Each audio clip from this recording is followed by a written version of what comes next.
Did you know that the chip running your smartphone wasn't built by a loud tech founder in a California garage, but designed mostly in her own head by a transgender woman working out of an English lab? Her name is Sophie Wilson, and if that name means nothing to you, that's exactly the problem this video is here to fix. Sophie Wilson was born in Yorkshire in 1957, in a household where nothing was simply bought, it was made. Her father was an English teacher, and her mother was a physics teacher. Her parents encouraged the family to build their own technology, and creating electronic devices together was a common activity at home. As she put it herself, we grew up in an environment where making things was a routine thing. It wasn't just curiosity, it was the conviction that if something needed doing, you didn't wait for someone else to do it. You built it yourself. That instinct followed her to Cambridge, where she studied mathematics. There was no dropping out to chase a garage startup fantasy. The work that would eventually reshape computing happened in the margins, during summer jobs and evening clubs, alongside a math degree she had no intention of abandoning. The summer before university, working at ICI Fiber Research, she designed the machine to detect broken loom threads as the fiber went through the machinery in under half a day. So fast that a union steward formally reprimanded her for outpacing the production quota. No, God! The following summer, she single-handedly built an automated electronic feeding system for livestock using her first microprocessor, an MOS 6502, the same chip used inside the original Apple I. It worked the first time. Back at Cambridge, her second year of mathematics slipped away while she spent more and more time at the University Microprocessor Society, talking to anyone who would listen about processors and low power consumption. That's how Herman Hauser found her. Not at a pitch event, but through a university club nobody outside of Cambridge had ever heard of. He'd just co-founded a tiny startup with none of the venture capital theater the word would later come to imply, and handed her what he thought was an impossible challenge: build a microcomputer for hobbyists. She did it in a single summer. It became the Acorn System 1. Thanks to this invention, Acorn grew, and after a bit they launched a personal computer, the Acorn Atom. 12,000 units sold, but it stayed a machine for engineers. Sophie proposed something bigger, a computer with two processors, one for the input and output and one for heavy computation. The project was called Proton, and it was still under discussion when Acorn came onto the BBC's radar. The broadcasting giant was looking for a computer to accompany the television series produced as part of its computer literacy project. It sent a technical specification to 6 selected manufacturers, including Acorn, Sinclair, Tangerine, and Research Machines. Since the specification matched almost exactly what Acorn was already developing with Proton, the BBC decided to arrange a visit to see the machine in action. Great news, right? Not exactly. The computer the BBC was so interested in didn't even exist yet. At that point, it was nothing more than an idea.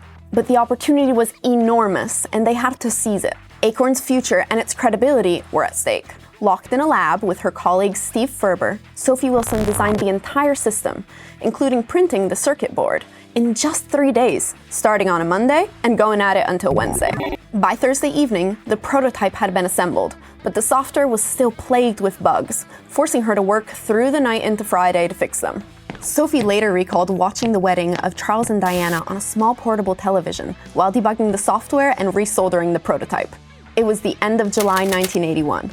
The fruit of her hard work became the famous BBC Micro. It sold over 1,250,000 units and ended up in thousands of schools across Britain. But the success she had just delivered was about to be tested in a way nobody saw coming. In April 1982, Sinclair launched the ZX Spectrum. So Chris Curry, the other founder of Acorn, with his team conceived of the Electron as Acorn's sub-200-pound competitor.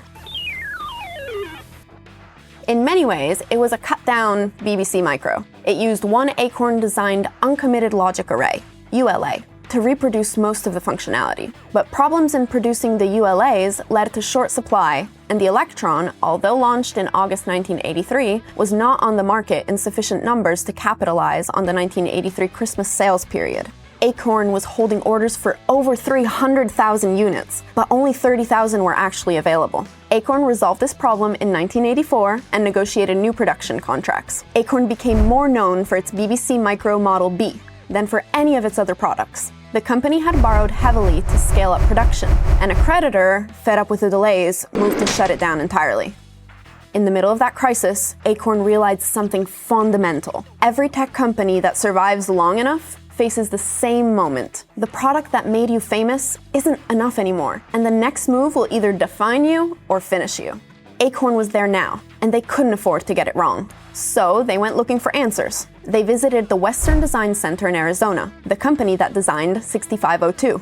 They expected the kind of operation the word Silicon Valley had already started to imply. A glass and steel fortress of engineering, built on a venture capital in its own mythology. Instead, they found a single bungalow with engineers laying out chips designed on Apple II computers. The myth, it turned out, was bigger than the operation behind it. If a handful of people in a bungalow could design a chip that ran the world's computers, there was nothing stopping a small team in Cambridge from doing the same, although without the resources and without the legend of an American giant. But Acorn couldn't afford another failure. If the next chip didn't work, there might not be another chance to try. Instead of building something bigger and more complex, Sophie and Steve went the opposite direction. She studied every published paper on RISC architecture, reduced instruction set computing, and staked what was left of the company on a theory that had never been proven commercially. Until that moment, most computer processors used complex instructions. Each individual instruction carried a long list of operations inside the processor. The breakthrough of the RISC processor was that it used a small number of instructions, each performing very simple operations. The advantage?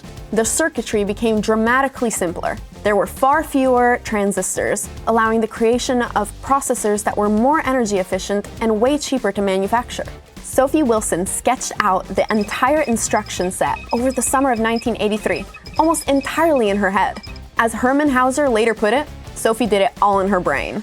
To prove it would work, she wrote a simulator in BBC Basic and ran it on a BBC Micro, testing the processor that would replace it on the machine it was built to replace. It was enough to convince Acorn's engineers. In October 1983, the project officially began. They called it the Acorn RISC Machine, ARM. Steve Ferber turned Sophie's instructions into real silicon. "We thought we were crazy," Sophie later said. "We thought we wouldn't be able to do it, but we kept finding that there was no actual stopping place. There was no budget for a second attempt. If this silicon came back broken, the project died with it." It came back from the factory on April 26, 1985. They plugged it in.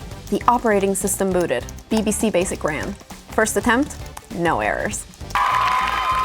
The finished chip needed just 25,000 transistors, a fraction of what American competitors were using at the time. Efficiency hadn't been the goal. It had emerged naturally from doing more with less.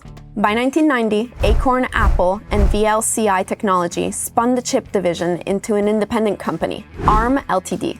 Its model was almost unheard of at the time. ARM would never manufacture a single chip. It would license the design to anyone who wanted to build it into their own products. And when Apple needed a battery-friendly processor for the Newton, it turned to ARM, making the original Newton messaging pad, one of the first Apple devices to ship with an ARM chip. It worked. When the mobile revolution arrived, American desktop chips proved too hot and too power-hungry for a device that had to fit in a pocket. The industry turned to this one, designed by a small team in England, not by any of the household names Silicon Valley likes to take credit for. When Steve Jobs unveiled the iPhone in 2007, it ran on an ARM chip.